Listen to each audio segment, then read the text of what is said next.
Salam Bapak, Ibu, dan Saudara, kita bersyukur kepada Tuhan oleh karena pada kesempatan ini Tuhan mempersekutukan kita untuk bersama-sama belajar di dalam acara Bible Study ini. Pada saat ini kita akan belajar tentang reorganisasi Israel yang diambil secara khusus di dalam kitab Bilangan pasal 26 ayat 1 sampai 27:11 dan dilanjutkan di dalam kitab Bilangan pasal 36 ayat 1 sampai 3 bersama dengan saya Susanto Dwiraharjo, Ketua Sekolah Tinggi Teologi Baptis Jakarta. Sebelum itu kita akan berdoa terlebih dahulu. Mari kita berdoa. Bapa, terima kasih untuk kesempatan yang Tuhan berikan kepada kami.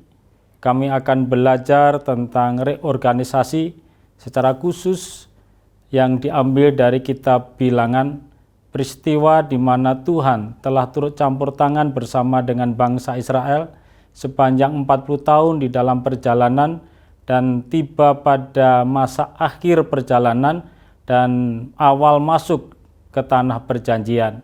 Buka hati dan pikiran kami agar kami dapat mengerti kebenaran firman Tuhan dan juga menerapkan firman itu di dalam kehidupan kami setiap hari. Bapa, terima kasih, terpujilah namamu, di dalam nama Tuhan Yesus kami berdoa dan mengucap syukur. Amin. Bapak, Ibu, dan Saudara, ketika kita bersama-sama memperhatikan kitab Bilangan, maka kita menyaksikan 38 tahun perjalanan bangsa Israel itu terambil atau dicatat di dalam kitab Bilangan. Kita menyaksikan pada bagian pertama kitab Bilangan pertama sampai kitab Bilangan pasal yang terakhir, maka sebenarnya seluruh peristiwa dalam kitab Bilangan itu mencakup masa perjalanan bangsa Israel. Dan pada saat ini kita bersama-sama menyaksikan bagaimana Musa mempersiapkan umat Tuhan untuk masuk ke tanah perjanjian. Di dalam reorganisasi ini, hal pertama yang dapat kita perhatikan adalah pendataan. Jadi bagaimana bangsa Israel mulai mendata jumlah orang yang siap masuk ke tanah perjanjian. Kita melihat bahwa pada saat ini bangsa Israel ada di dataran Moab dan mereka mengalami suatu kesulitan, ada malapetaka yang mereka alami bersama-sama. Namun dari situ kita melihat sebelum mereka menyeberangi sungai Yordan, Tuhan memberi perintah kepada Musa untuk menghitung, untuk mendata berapa jumlah orang yang nanti masuk ke tanah perjanjian. Karena tidak semua orang yang keluar dari tanah Mesir itu masuk di tanah perjanjian. Maka dengan demikian yang pertama Bapak, Ibu, dan Saudara yang perlu kita perhatikan adalah ini perintah Tuhan kepada Musa agar Musa melakukan pendataan jumlah orang yang ada pada saat ini. Jadi ini merupakan sensus yang kedua di dalam Bilangan pasal 26 ayat 1 sampai dengan 51. Sensus bagi Timur Dekat kuno merupakan prosedur administrasi. Jadi bagaimana orang-orang dapat didata itu dilakukan dengan sensus. Dan kita juga memperhatikan bahwa perjalanan bangsa Israel hampir selesai dan mau masuk ke tanah perjanjian. Sehingga ini mendorong untuk dilakukan sensus, karena di sisi yang lain kita juga dapat melihat dengan menghitung jumlah orang, secara khusus orang yang berusia 20 tahun ke atas, ini sebenarnya mempersiapkan bangsa Israel untuk menghadapi tantangan, untuk menghadapi serangan dari musuh nanti. Dan secara khusus, sensus memiliki 3 fungsi. Yang pertama kita perhatikan, ini merupakan rekrutmen terhadap tenaga-tenaga yang nanti akan bisa digunakan untuk berperang. Karena pastilah bangsa Israel akan berhadapan dengan orang-orang Kanaan, dan kita melihat bahwa orang-orang Kanaan itu terkenal sebagai orang yang kuat, orang yang gagah. Sehingga dengan demikian Musa perlu menginfantirisir tenaga, kekuatan agar nanti dapat berhadapan dengan orang-orang Kanaan. Tetapi di sisi yang lain, sensus juga memiliki fungsi untuk pembagian tugas pekerjaan. Pastilah ada pekerjaan, ada tugas yang perlu diselesaikan. Jadi untuk menyelesaikan pekerjaan yang begitu banyak itu, maka diperlukan sensus, karena dengan sensus akan mendata jumlah orang, bukan semata-mata jumlah orang yang didata, tetapi dengan sensus mereka akan mengerti tentang kekuatan-kekuatan, kelebihan-kelebihan yang dimiliki bangsa itu. Dan yang ketiga, Bapak, Ibu, dan Saudara, fungsi dari sensus adalah menetapkan dasar untuk persembahan khusus. Jadi ini fungsi dari sensus. Dan ini juga memiliki dampak praktis. Dampak praktisnya adalah membantu mengorganisasi para bekas budak menjadi umat Allah yang bersatu. Nah, ini yang luar biasa, Bapak, Ibu, dan Saudara, karena pastilah ada banyak budak, dan ketika para budak itu sudah selesai menjadi budak, maka mereka akan dikelompokkan ke dalam satu umat Allah yang bersatu. Ada keseragaman, ada kesamaan derajat dari budak ke dalam umat Allah yang bersatu. Nah, dari sini kita juga melihat bagaimana Tuhan memerintahkan kepada Musa dan Eliezer untuk melakukan sensus itu. Firman Tuhan berkata, hitunglah jumlah segenap umat. Dan peristiwa ini, sensus kedua ini terjadi setelah 40 tahun dari sensus pertama. Jadi sensus pertama dulu dilakukan di dalam Bilangan pasal yang pertama.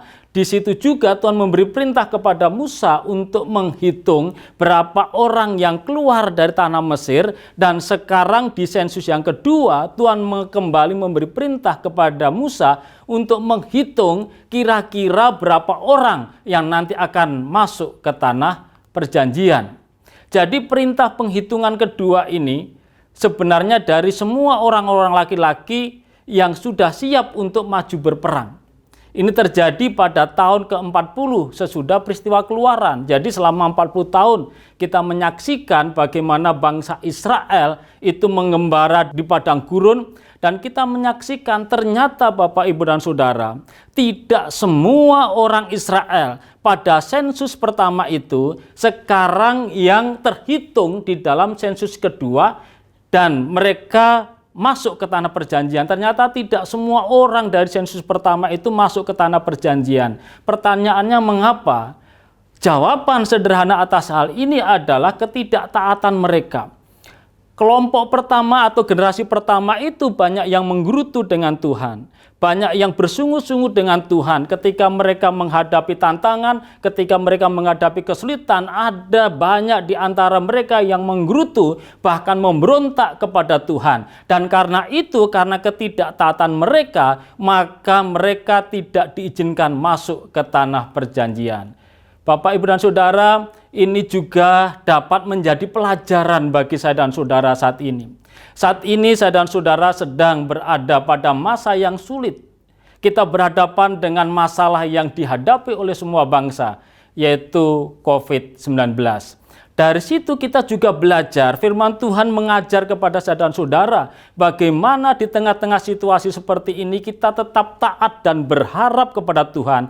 Karena hanya dengan taat dan berharap pada Tuhan, maka kita akan memperoleh pertolongan. Ini gambaran yang luar biasa yang diberikan Tuhan kepada kita. Firman Tuhan menolong saya dan saudara untuk melihat bahwa hidup keimanan saya dan saudara perlu ditopang dengan ketaatan.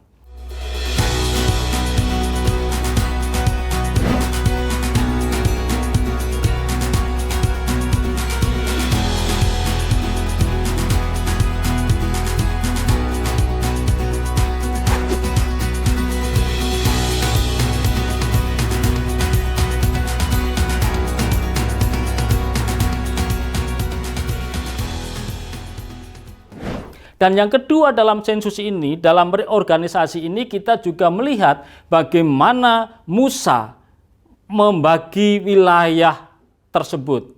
Perhatikan Bapak, Ibu, dan Saudara, ini Musa belum sampai ke tanah Kanaan, tetapi Musa sudah mulai memikirkan bagaimana dia akan membagi tanah itu kepada setiap suku. Tujuannya adalah agar ketika suku-suku itu sampai ke tanah Kanaan, mereka akan sudah mengetahui wilayah-wilayah mana yang menjadi wilayah dia. Dan di sini ada metode yang digunakan Musa untuk pembagian itu.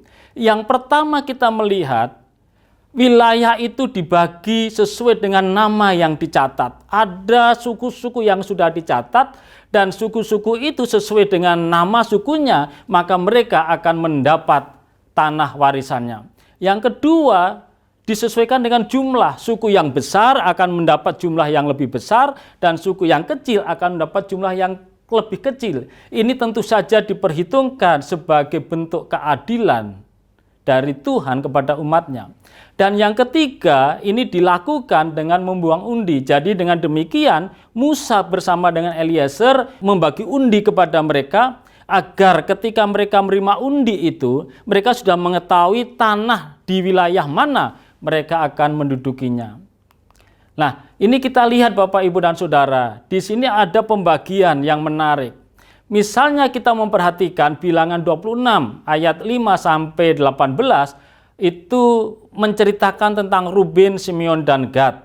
Ayat 19 sampai 27 Yehuda, Isakar, dan Sebulon, dan ayat 28 sampai 41 Manase, Efraim, dan Benyamin. Tetapi pada sensus yang kedua ini kita melihat bagaimana Manase itu bertukar tempat dengan Efraim.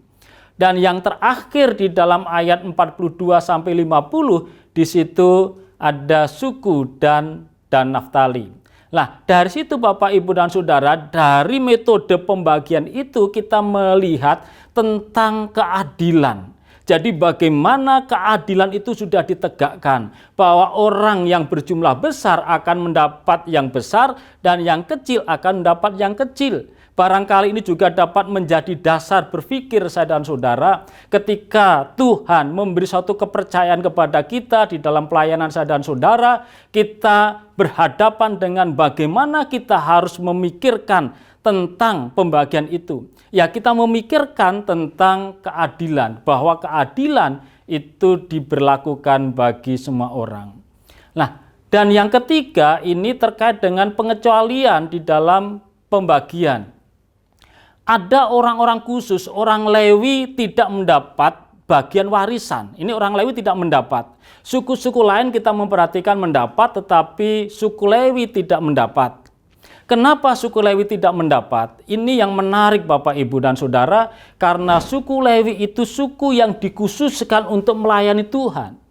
Pelayanan mereka ada di dalam bait Allah. Mereka melayani Tuhan di dalam bait Allah dan mereka tidak mendapat hak waris sebagaimana suku-suku yang lain.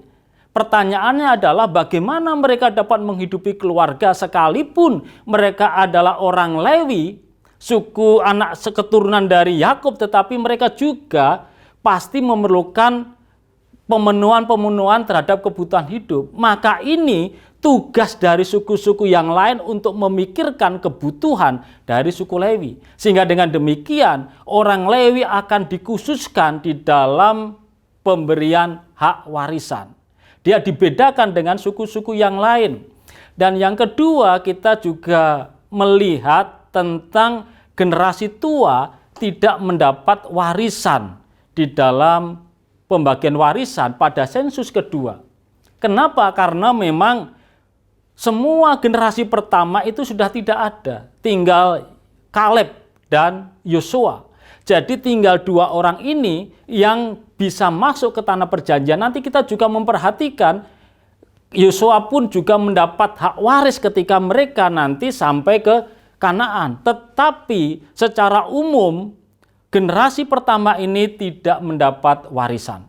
Dari sekian banyak orang yang keluar dari tanah Mesir, tidak semua orang itu bisa masuk ke tanah perjanjian. Oleh karena mereka sudah mati ketika mereka ada di padang gurun. Sehingga dengan demikian mereka tidak mendapat warisan. Yang berikutnya itu ada aturan-aturan khusus tentang pembagian warisan. Pada umumnya anak-anak perempuan di timur dekat kuno itu tidak mendapat warisan. Hanya anak sulung laki-laki yang mendapat warisan.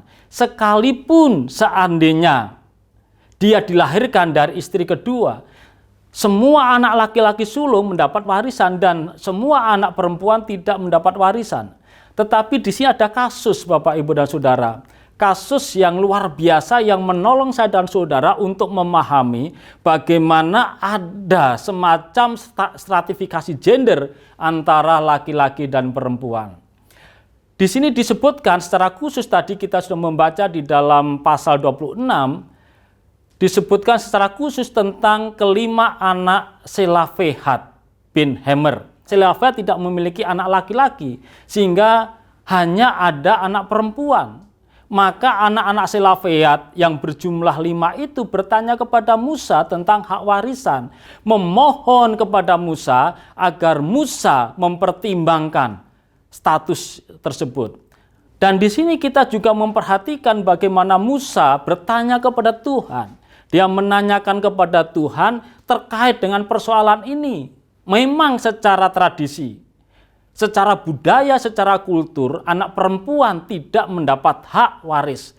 Tetapi sekalipun demikian, Musa bertanya kepada Tuhan, bagaimana terkait dengan hal ini?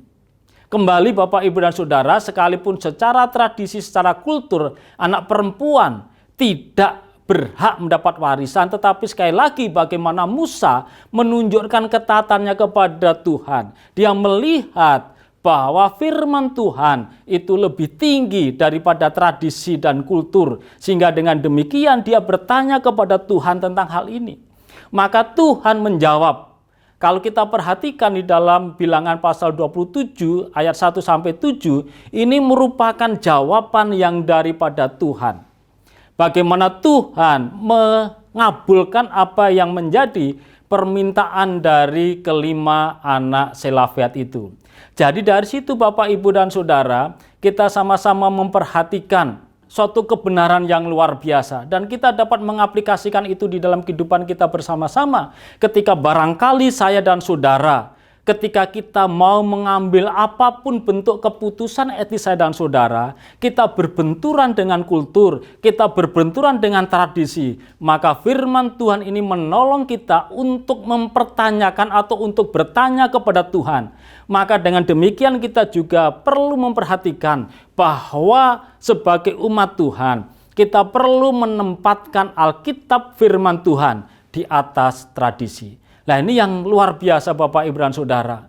Kembali bagaimana Musa ketika berhadapan berbenturan dengan tradisi, maka dia bertanya kepada Tuhan. Dan pada akhirnya Tuhan mengabulkan apa yang menjadi pergumulan, apa yang menjadi permohonan dari kelima anak Selafehat. Dan kelima anak Selafehat ini pada akhirnya mendapat hak warisan.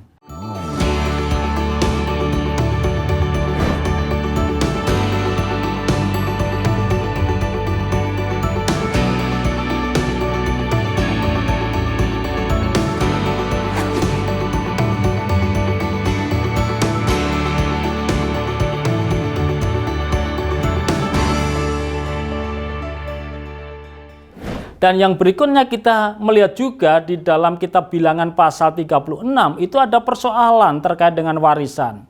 Di sini dikatakan puak Bani Gilead dan suku Manase mengajukan pertanyaan tentang kemungkinan pernikahan anak-anak Selafehat dengan anak-anak lelaki suku lain. Maka dari sini kita juga memperhatikan bagaimana Musa oleh karena hikmat Tuhan memberi jawaban atas persoalan ini. Jawabannya adalah apabila dia tidak memiliki anak laki-laki, ini keturunan Selafehat, dan nanti ketika dia menikah, dianjurkan anak-anak Selafehat menikah dengan anak laki-laki dari saudara ayahnya. Nah, ini yang menjadi dasar, menjadi landasan, dan untuk kemudian kita juga melihat bagaimana anak-anak Selafehat ini taat mentaati apa yang menjadi petunjuk apa yang menjadi arahan dan nasihat dari Musa. Ini merupakan ketaatan juga terkait dengan kebenaran firman Tuhan. Berikutnya Bapak, Ibu, dan Saudara, kita melihat belajar dari reorganisasi Israel ini. Apa yang dapat kita peroleh dari reorganisasi Israel ini? Kita dapat belajar Bapak, Ibu, dan Saudara, bahwa yang pertama adalah ketika generasi yang pertama keluar dari Mesir, maka semuanya tidak bisa masuk ke tanah perjanjian oleh karena mereka tidak taat pada Tuhan. Mereka melakukan apapun yang mereka ingin lakukan dan mereka menggerutu kepada Tuhan. Mereka tidak taat kepada pimpinan Musa dan pada akhirnya mereka tidak bisa masuk ke tanah perjanjian. Ini juga menjadi dorongan bagi saya dan saudara ketika kita memiliki suatu kerinduan, ingin memiliki cita-cita apapun. Maka satu hal yang perlu kita pikirkan adalah bagaimana kita, saya dan saudara, taat kepada pimpinan Tuhan. Kalau kita tidak taat pada pimpinan Tuhan, maka kita dapat belajar dari generasi pertama Israel. Mereka akan mengalami kegagalan. Yang kedua, Bapak, Ibu, dan Saudara, saya ingin menyampaikan suatu cerita tentang seorang misionaris di Cina zaman dahulu yang bernama Hudson Taylor. Suatu saat Tuhan memanggil Hudson Taylor untuk melayani Tuhan di negeri Cina. Bertahun-tahun dia tidak dapat mempersembahkan jiwa kepada Tuhan. Bahkan sampai 14 tahun dia tidak bisa mempersembahkan satu jiwa pun kepada Tuhan. Dan karena itu organisasi yang mengutus dia menghentikan donasi, menghentikan bantuan. Dan ketika itu dia berpikir, dia memahami bahwa pekerjaan yang dia lakukan adalah pekerjaan yang datangnya dari Tuhan. Maka dia mengeluarkan suatu pernyataan yang luar biasa, bahwa ketika saya dan saudara bekerja untuk Tuhan, kita perlu mengerjakan pekerjaan dengan cara Tuhan. Ketika kita mengerjakan pekerjaan kita dengan cara Tuhan, maka kita tidak akan kekurangan dukungan dari Tuhan. Dan kita menyaksikan, memang ketika itu dia tidak mendapat donasi lagi, tetapi oleh karena keyakinan akan pemeliharaan Allah, kita menyaksikan satu demi satu Tuhan mengirimkan jiwa-jiwa baru bagi seorang misionaris ini. Dan untuk kemudian kita melihat bagaimana begitu banyak anak Tuhan di negeri itu yang percaya kepada Tuhan dan gereja bertumbuh di tempat itu. Ini menjadi pemikiran, menjadi dasar bagi saya dan saudara. Ketika saat ini kita sedang melakukan pekerjaan Tuhan, apapun bentuk pelayanan yang Tuhan percayakan kepada kita, maka dengan kekuatan sendiri kita tidak sanggup melakukannya itu. Hanya dengan kekuatan Tuhan kita akan bisa melaksanakan pekerjaan yang dari Tuhan. Dan hasil akhir semuanya itu adalah hanya untuk hormat dan kemuliaan Tuhan. Amin Bapak, Ibu, dan Saudara, pada saat ini kita sudah belajar tentang reorganisasi Israel. Biarlah materi ini dapat membekali saya dan saudara, sehingga semakin hari kita semakin maju di dalam Tuhan dan semakin mempermuliakan nama Tuhan. Kita akan berdoa. Bapak, terima kasih untuk saat ini, kami bersyukur karena Engkau memberi kesempatan kepada kami untuk belajar dari kebenaran firman Tuhan. Bapak, terima kasih. Kami berdoa biarlah banyak hal yang dapat kami peroleh, bukan semata-mata pengetahuan kognitif kami, tetapi bagaimana kami dapat menerapkan firman itu di dalam kehidupan kami. Kami melayani Tuhan semakin hari semakin luar biasa, dan kami rindu mempersembahkan semuanya hanya untuk hormat dan kemuliaan nama-Mu. Bapa, terima kasih, di dalam nama Tuhan Yesus kami berdoa. Amin.